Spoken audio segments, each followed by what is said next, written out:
Hey there, and welcome to the Catching Up with Casey show, where we talk about anything and everything that has to do with building cohesive, vision-driven teams. I am Casey Watts, school impact strategist and the host of this show.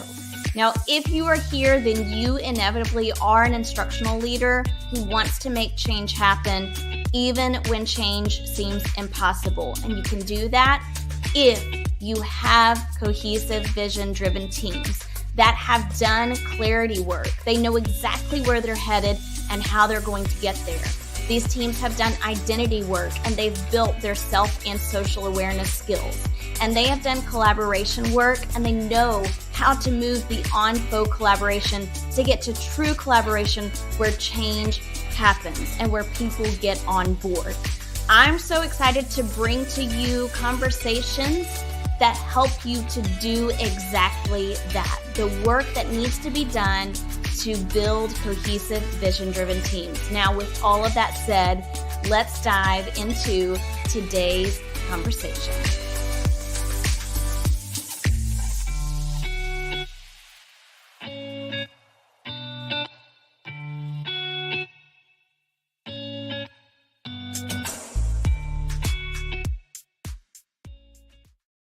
Well, hey there, everybody. Welcome to tonight's session. We are going to be learning all about how to improve our PLCs. I'm going to be answering some hot topic questions, all focused on PLCs and Teams. I'm going to get started in just about 3 minutes, and we are diving into one of my favorite topics. So just know I could get really excited about this. All right. So just get excited with me and join in on the energy. Go ahead and put your questions in the chat.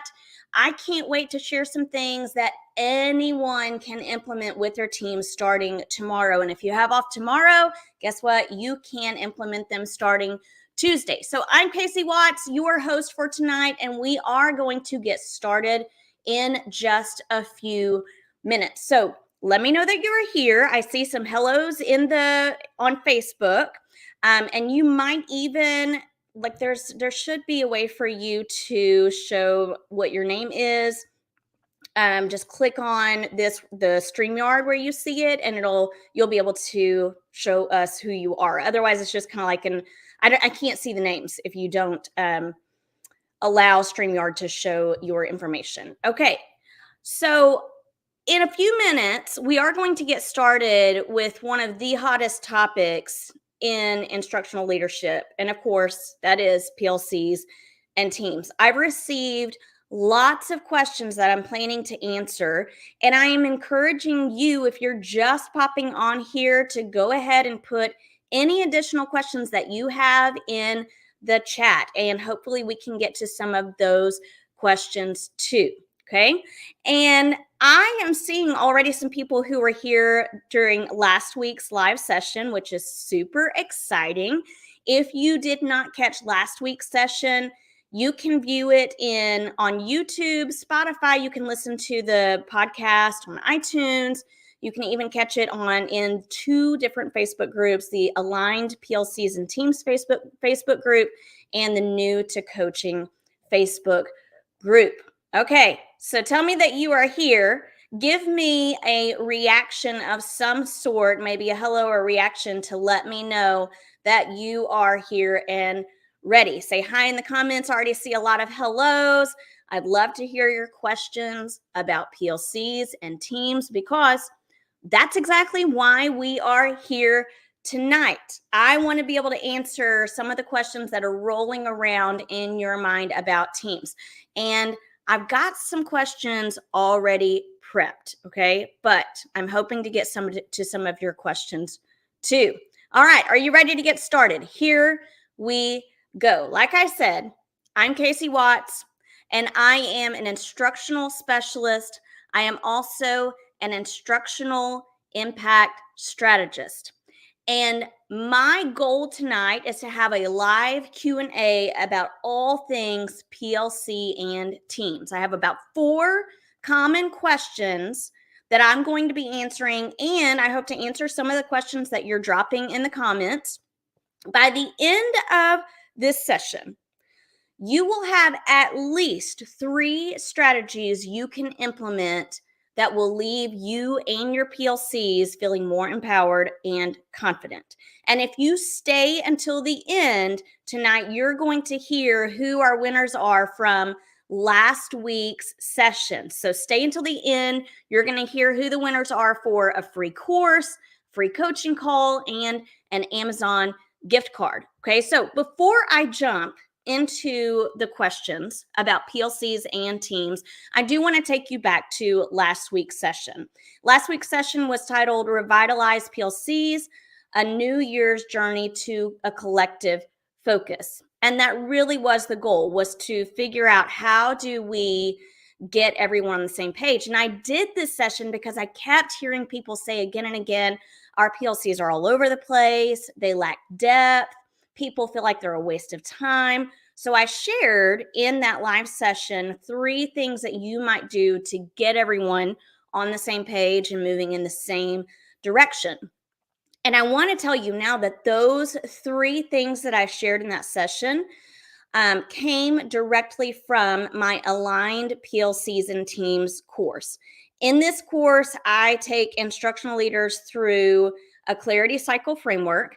And I want to tell you that this process was designed to help instructional leaders. And I want to tell you exactly how it was designed to help instructional leaders, okay? But I'm going to do that through a couple of stories. So my dear colleague, Michelle Rui, she joined the course last fall, and I want to share with you what it is she had to say. She said, as an instructional leader, I had 1,000,001 needs in mind for my campus. Have you felt like that? And have you felt like what she said next? And no real direction of where to even begin. For so many reasons, after 3 years in this role, I found myself completely stuck. I knew I needed direction and clarity so I didn't overwhelm my staff and so that I didn't make a misstep. And let me tell you what, as an instructional leader, especially if you're working with PLCs and Teams, you can get to that point where you know there are so many different directions that are taking place and you need everyone headed in one direction. She goes on to say, Casey's Clarity Cycle course was truly the answer to my prayers, and it came at exactly the right time. Within the first 2 sessions, where I take her through the first 2 steps of a clarity cycle, I already had a much better handle on where to begin and, most importantly, why. Yes, so crucial. The why makes the difference. It gave me the confidence to move forward, something I'd been severely lacking before the course. I was able to formulate and carry out a solid, effective plan that will move my campus forward. Listen to this part, not just this school year, but for several years to come. Best of all, I now have the tools to do this big, important work on my own forever, no matter where I am, what challenges I may face, or what direction my building is ready for next.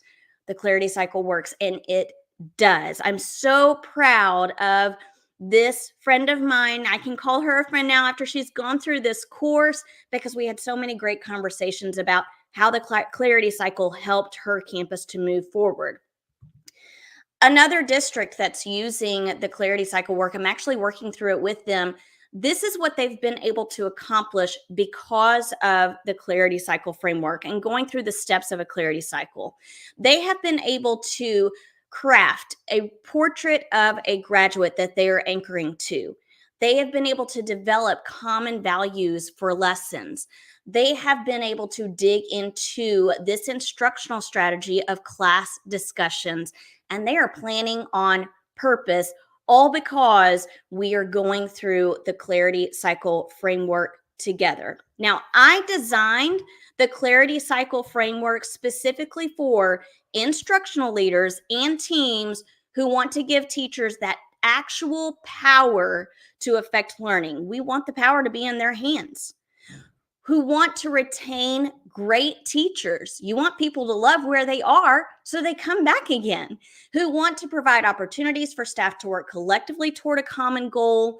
And you are someone who wants to be the person who had a major role in moving people in the same direction. Now, if this sounds like something that would be a fit for you and your school, then you're going to want to get the Align PLCs and Teams course.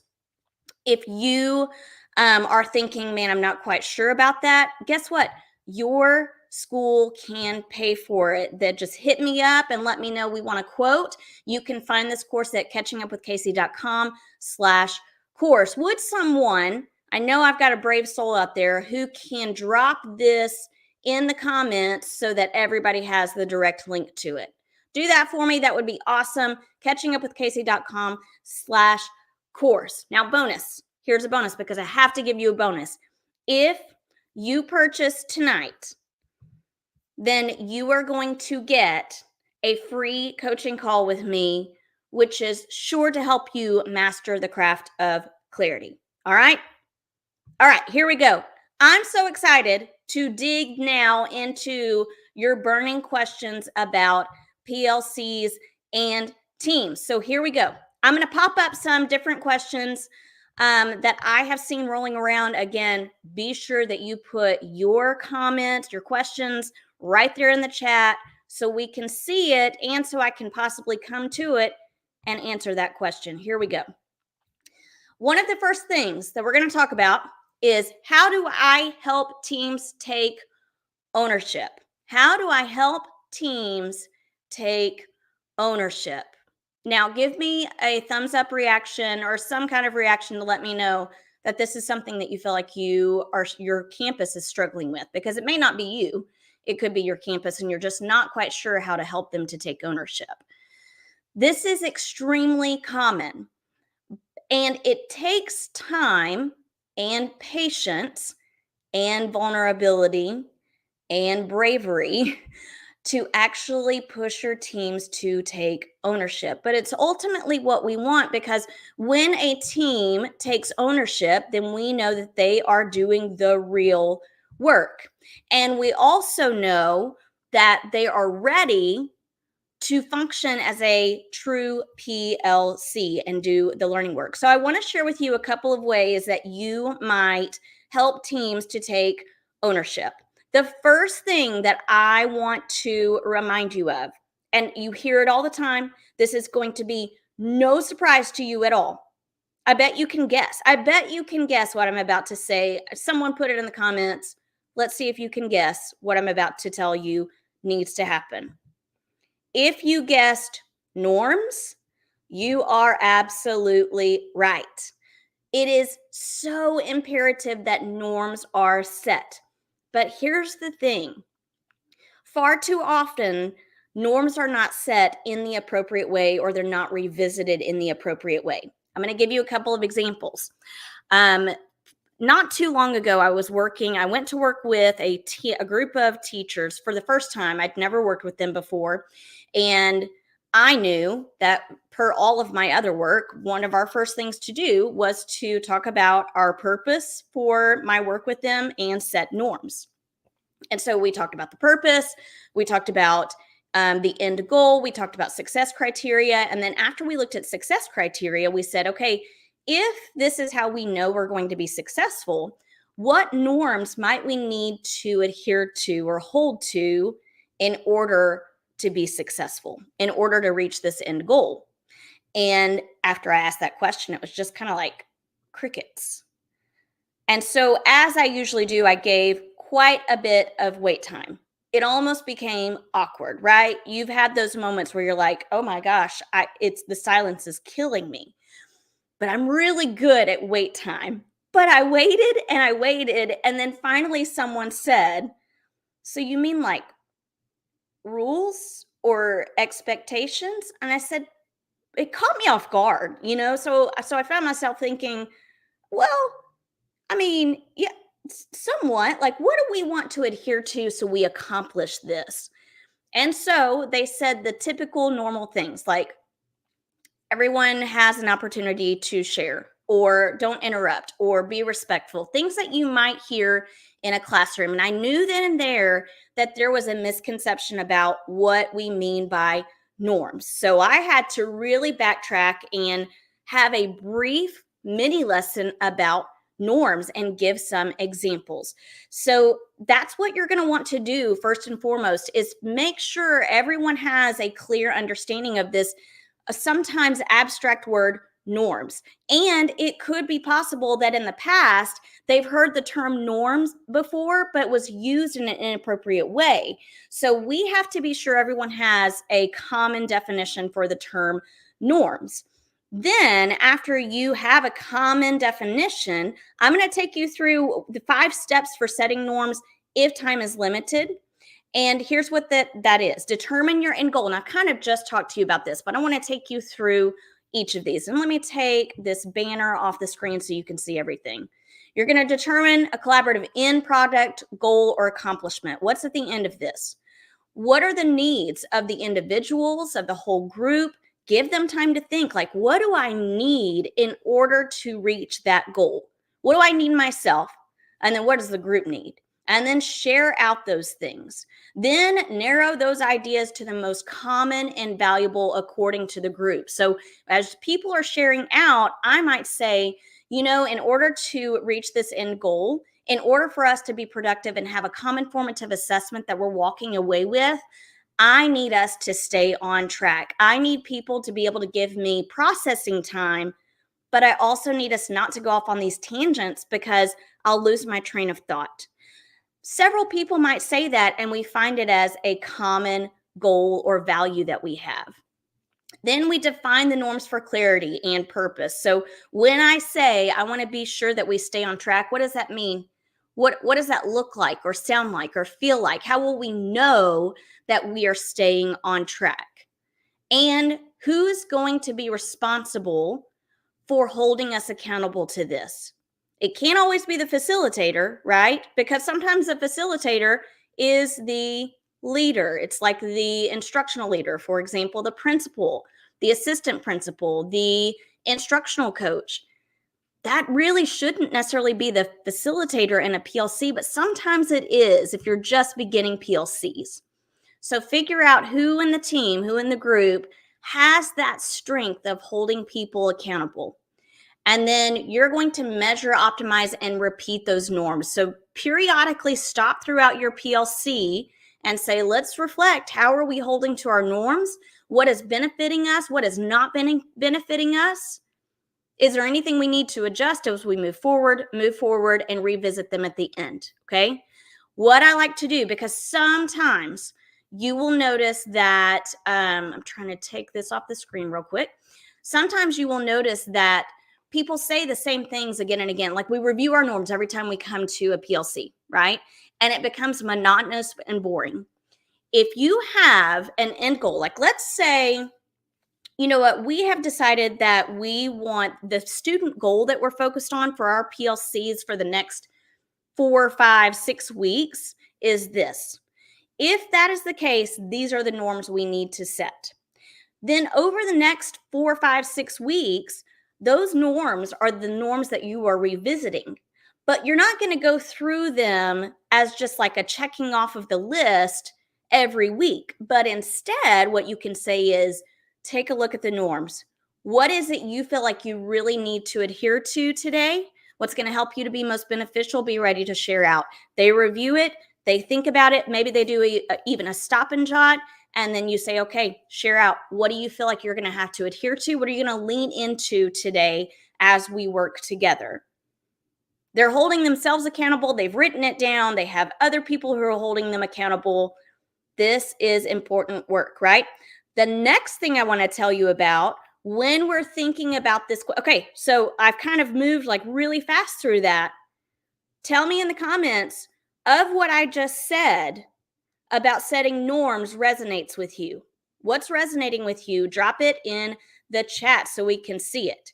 Now, the question that I am still tackling right now is how do I help teams take ownership, right? So we talked about norms. Here's the next thing that you can do. Here's another thing. You can, as a facilitator, cultivate the genius in others. And you can do so by recognizing, provoking, cultivating intelligence, and in that order. I love this quote from Liz Wiseman. I hope maybe you can see it, maybe you can't because this is pretty small on my own screen. But she says leaders, or some people, some leaders, create genius around them and make everyone, staff and students alike, smarter and more capable. Make other people, everyone around you, smarter and more capable. If we are doing that, then we are promoting ownership and autonomy. So we want to recognize the intelligence of the people around the table. You might say to them, "Oh, that's an interesting thought," and then go on with it. I can tell you've given this a lot of thought, so and so. You've sparked my curiosity. I noticed you said. Those are all ways to recognize someone's intelligence. Provoke that intelligence. So we recognize it, but now what are we going to do with that? Just because I recognize that someone did a great job, sometimes that could be their maximum capacity, or maybe they have the capability to do more, to stretch themselves, to grow. That's when we know we should provoke them. We have to provoke that intelligence. So you might say, "That's an interesting idea. Tell us," or me, but tell us because we're in this group more. Okay, and what else? Why? What might we notice if we did this instead? And then finally, cultivate that intelligence. Push it, nudge it just a little bit. What would that look like? How can you or how can we go about this together? What would that look like for our PLC if? Right? Who could be the next person you reach out to about this and why? It takes someone in the group to recognize, provoke, and cultivate the intelligence and genius in other people in order for you to start seeing them as people who want to belong to something bigger than themselves. It doesn't exist without someone being brave enough to nudge people along. You can be that person. Okay. So again, how are you going to recognize, provoke, and cultivate the genius and intelligence in others so they want to belong to something bigger than themselves, right? They want to take ownership of it. And then finally, you might consider how you could use talk moves for teams. This is a very powerful idea, which you see happening as best practices in classrooms. So if you have read any work from Building Thinking Classrooms or some of the, it's Number Talks. Math Solutions has created books about number talks, and they think about what are the talk moves that we can use so that students are engaging in high quality conversations and doing deep thinking. And we can do the same for adults, because here's the thing. I think we have this assumption, and I talk about this all the time. We have this assumption that adults, because they are adults, they have the ability to collaborate well. It is not the case. What is most often happening is we are noticing faux collaboration, which is to say fake collaboration. Faux collaboration is similar to just seeing people co-working, coexisting together in this work environment. Just because we see that two or more are gathered does not mean that true collaboration is happening. It takes us fostering collaboration in order for true collaboration to actually happen. And in order for collaboration to feel meaningful, it has to be fostered. It has to be taught. It has to be explicitly modeled. So here's what you might do. Model receptive body language. Revoice or rephrase what someone has said in your own words. And you can say, "Tell me if what I'm saying is accurate," or "I want to check my perception on this. Da da da da da. Is that what you mean when you say XYZ?" Encourage adding on. So I'm noticing, you know what? Jenny Lou Who, I don't know. Jenny Lou Who is sitting so quietly, not participating, not engaging, and maybe it's because you've got Joan Jane who is dominating the group. You can, as a facilitator, say, let's take a moment to pause. Jenny Lou Who, can you add on to what so and so has said? She may not, because she may feel intimidated by that. But if she says, I don't really have anything to add, that's okay. You can say, all right, just take some time to think about it. I'd love to hear your thoughts. Follow up with her later. Provide adequate wait time. I talked about this earlier. It's important for adults as well. It's awkward as all get out, but it is so necessary. And then finally, hear me out, people. Hear me out, leaders, especially if you are an Enneagram 2 or your working genius is enablement. Oh my gosh, you're going to want to provide all the advice and fix all the problems, but avoid the advice trap. Here is what Michael Bungay Sr. says: be humble, stay curious, and change the way you lead forever. Step back from trying to provide advice. You initially are going to think they're not going to see me as credible because they think I'm the person that's supposed to bring all of the answers.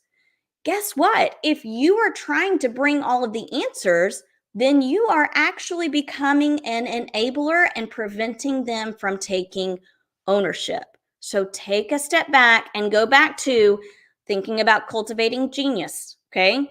And you also might think about Michael Bungay Sr.'s 7 essential questions. Jim Knight has fantastic questions as well. So I'm seeing someone say, can we get a copy of what you were just projecting? I'm going to go ahead and tell you that most of these, all 3 of these things that I've just shared, are all within the course. And sometimes, to keep an eye out, look out for, go to my website and sign up for my email, because sometimes I'll put these in there, things like this or other freebies, in an email that I send out every week. And just so you know, I send out a free resource every single week in my email. So if you're not part of my email list, be sure to go to catchingupwithcasey.com, and you should see at the bottom of the page a way for you to sign up for newsletters. Okay, guys, tell me what is on your mind. Like, what has been standing out to you? What are you thinking is like an aha for you? What are you thinking you need to know more about? And do you see this as a way? Do you see these as ways that you can promote ownership? Just tell me that for a little bit. Let me get a sip of tea. It's funny, I've got McAllister's tea right here. It's unsweet tea, which I love. I love unsweet tea. And I also have a cup of coffee.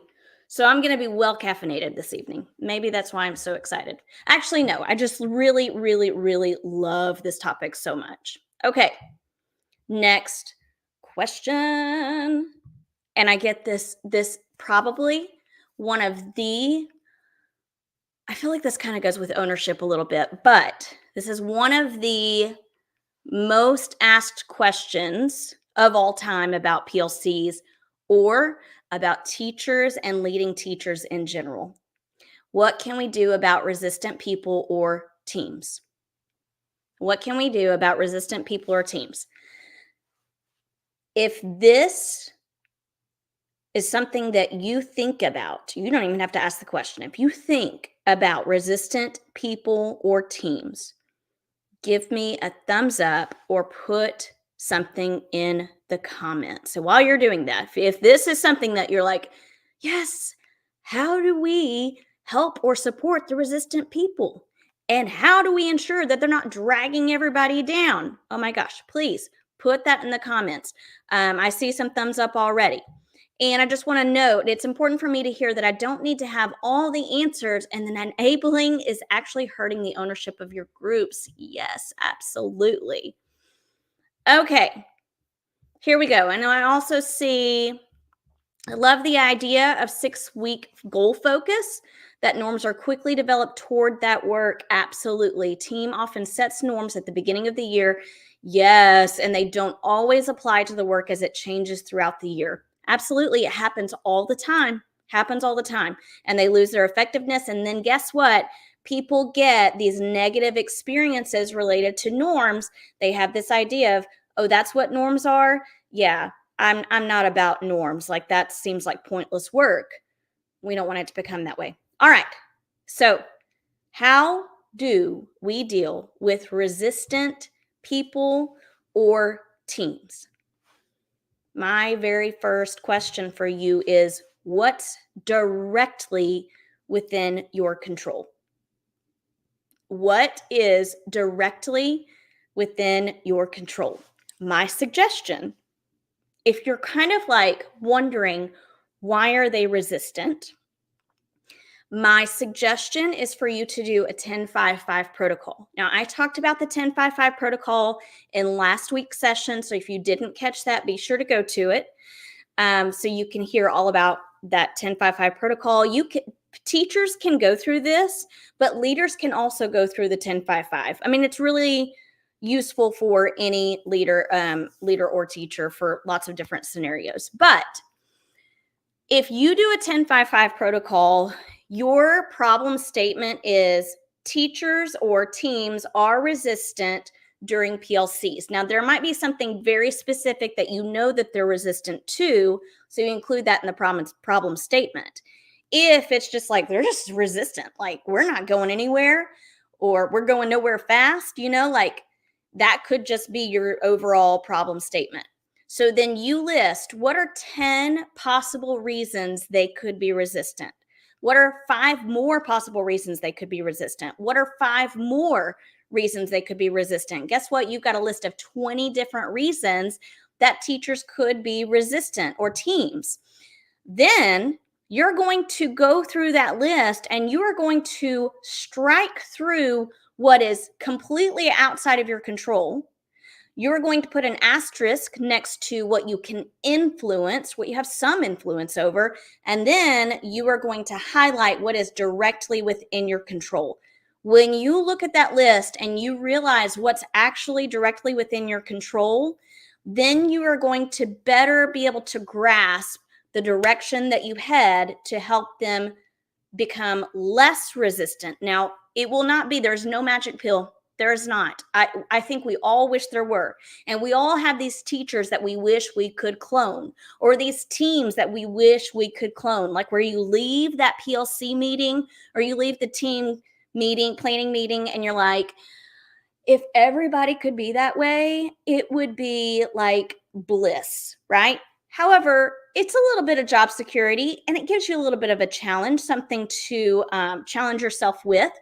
But here's what I'm going to say. After you learn what's directly within your control, think about what clarity there is around those things that you've highlighted. Clarity precedes capacity. If teachers do not have, or teams do not have clarity around what they're doing, why they're doing it, what the end goal is, and how they're going to get there, you are going to experience resistance. There is I think it's Noster's model for complex change. You can look that up. It gives you a graphic, and maybe somebody already knows what I'm talking about. They can find it and link it in the comments. But they give you this graphic of all of the different things that are needed or that are necessary for change, complex change to happen. If any one of those things are missing, then you're going to notice that it's a lot more difficult to make change happen. So take a look at that, but I do want to leave you with this, that clarity precedes capacity.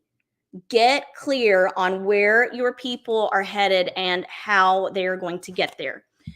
And then you're also going to want to use results. I think we spend so much time trying to figure out, well, how do we get everybody on board? How do we move people forward? But we spend so much time trying to gain buy-in that we're losing momentum and we're not making any progress at all. So I want to take you to Douglas Reeves' book, Leading Change in Your School.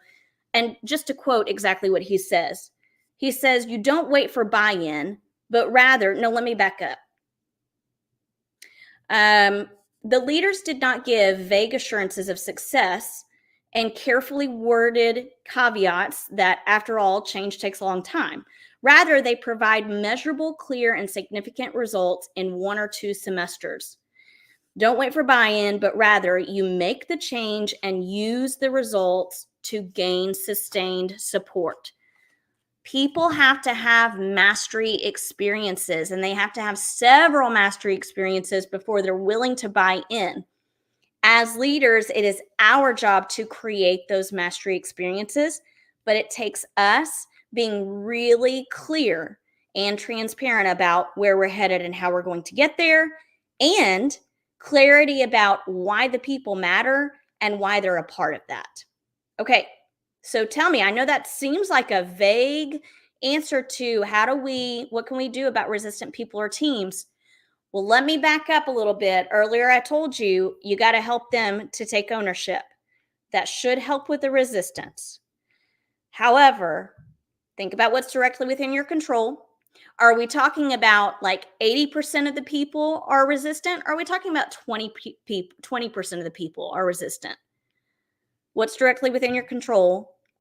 Provide clarity.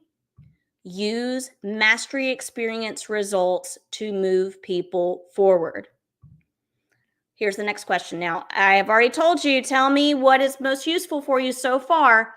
This next question I hear all the time, and I am going to be really brutally honest with you.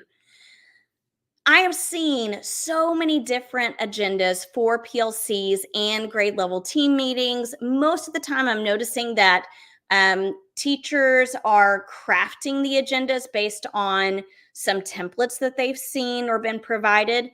But I'm going to direct you. It is not my wheelhouse. Agendas are not necessarily my wheelhouse.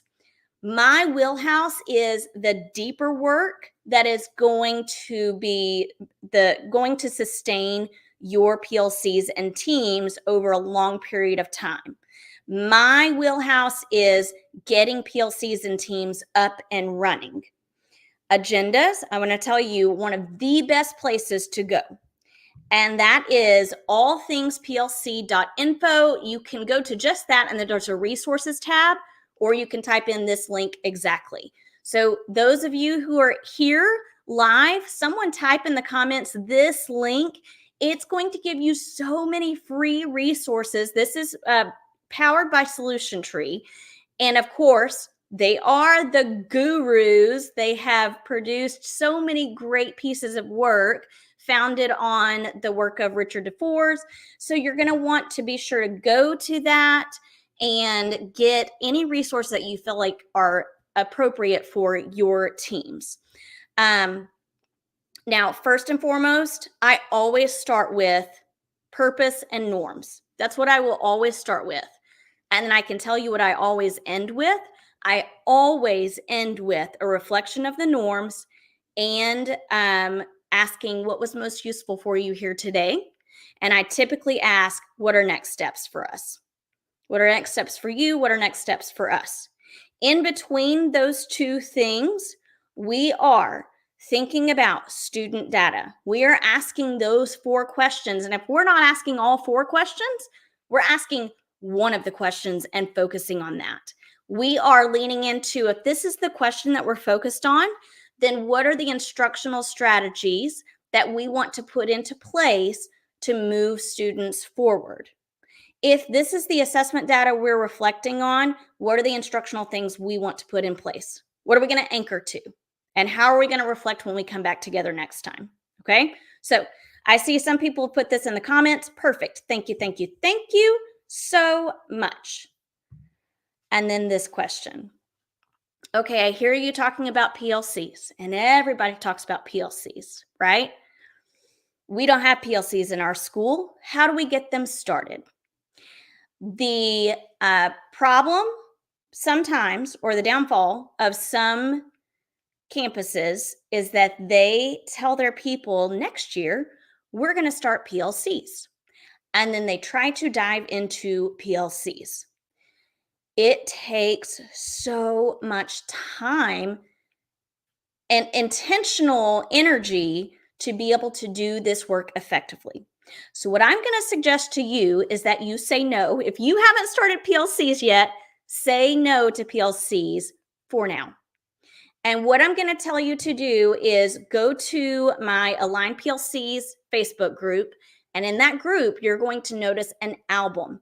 And in that album is, I think it's an album titled Resetting PLC Reset. That's what it's titled, PLC Reset. And it tells you how to reset PLCs or completely start from scratch. I'm not saying no to PLCs forever. What I am saying is it's important for you to do some really important groundwork, some foundational work before you jump into PLCs. And I share all about that in this Align PLCs Facebook group. The next question I hear sometimes is it necessary to call it a PLC? This is a tough one for me.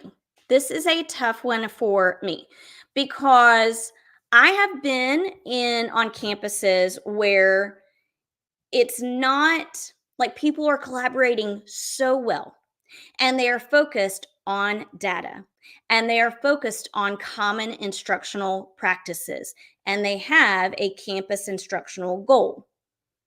And yet they're hesitant to call these things a PLC. Why? Why would that be the case? Most of the time, it's because those leaders know that they have to be cautious about putting a label on something when it may not necessarily be reflective of that thing. And that happens far too often as well. People slap the term PLC on their team planning meetings, and that's not a PLC. Or they slap the term PLC on faculty meetings, and that's absolutely not a PLC. I had an assistant principal one time who the term PLC was rolling around in the district, and he said, I have like PTSD from PLCs, and I kind of really have a bad taste in my mouth, so I can't get on board with that. But why? Like something happened. He had so many negative experiences that now it's hard for him to jump on board. But can we still do the work of PLCs? 100%. So if you're just not sure, like, we're not ready to call this a PLC, don't do it. Do the work of a professional learning community because that's the work that we should be doing anyway, right? That's the kind of work that we want to see people doing. So even if you are not trained by Solution Tree, even if you're not calling your school a PLC school, even if you're not pulling down the agenda and following the agenda that a PLC might follow, and even if you're not directly asking the questions that a PLC might ask, you can still be a community of professional learners who have the students' best at heart. Okay, off my soapbox. I know that was probably a little bit much, but I just get so passionate about it. We still can do this important work without calling it a PLC. All right. How do we personalize PDs so it's not a one size fits all? Well, I'm going to tell you that in a couple of weeks, because I heard a couple of people say this, like, how do I personalize the PLC time? I'm going to be meeting with my friend Allison Peterson. We're going to be talking in a couple of weeks. I think we've decided on February 11th. We're going to be going live and talking about this exactly. We're going to be talking about what happens from PLCs to coaching cycles. So come back in the New to Coaching group. You'll see it in the Align PLCs group. You'll see it on YouTube. Come back February 11th. You'll see it all over social media. And again, if you get on my email address or email list, I can send you reminders about it. Okay, guys, tell me what has been most useful for you here tonight. We're going to wrap up in just a little bit, but I want to tell you who the winners are of the free course, free coaching call, and Amazon gift card. And while I'm doing that, put in the comments, what was most useful for you here tonight? What do you feel like are next steps for you and or your leadership team? All right, ready to see who the winners are? Here we go. I've got to find them in my slides. All right. The winners, because I chose two, the winners of the free course are Rose Griggs and Sheila Frame. Guys, I'm going to be sending you an email where you learn exactly how to access this course. And again, if you are someone who wants to get everyone on the same page and move everyone in one direction, this is the course for you. And you can find out about it at catchingupwithcasey.com/course. It should also be in the comments. I think somebody put it there earlier. All right. Give a round of applause for the people. Maybe you can give a quick reaction for the people who won a free course. Here we go. Coaching calls, which I am so pumped about, because what we're going to do in these coaching calls is hop on a call together. I'm going to ask you what's on your mind about PLCs and Teams or aligning your campus. We're going to hash it out. Okay. And the people who won this, and I will email you, are Selena G and Chelsea Collins. Super excited about these. It's my favorite topic, obviously, to talk about. And we're going to get on a call and talk about it. And then finally, the winner of a $25 Amazon gift card, Cynthia Madensky. I think I'm going to say that. I think I'm saying that right. And then Brenda Armstrong. So, guys, you're going to get an email from me, and you are going to learn how to access those things. Let me see who's in the comments. Let's see. I love your enthusiasm for PLCs. Thanks.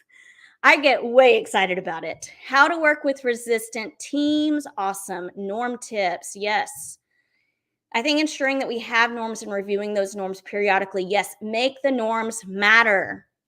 Avoid the advice trap. Love the point to lean into the norms that you really need for the meeting. Love your enthusiasm and advice. Okay, awesome, guys. I have enjoyed this time so much with you. I hope you'll come back next week. I'll be interviewing Gretchen Bridgers, actually. She's my next guest. And until next time, I'll catch you later. Hey, guys, I want to give a huge shout out to you for tuning into today's Change Catalyst conversation. I would love for you to do me two solid favors. Number one, if you have enjoyed this or any other Change Catalyst conversation, do me a favor and hit subscribe. I've got a lot of great content and guests coming up, and I don't want you to miss any of it. Number two, if you are thinking of a friend or colleague who could benefit from this show, share it with them. The only way to make change happen is through a multiplier effect. And you can be a multiplier by sharing this show. Until next time, I want you to go off and do the great things that Change Catalysts do.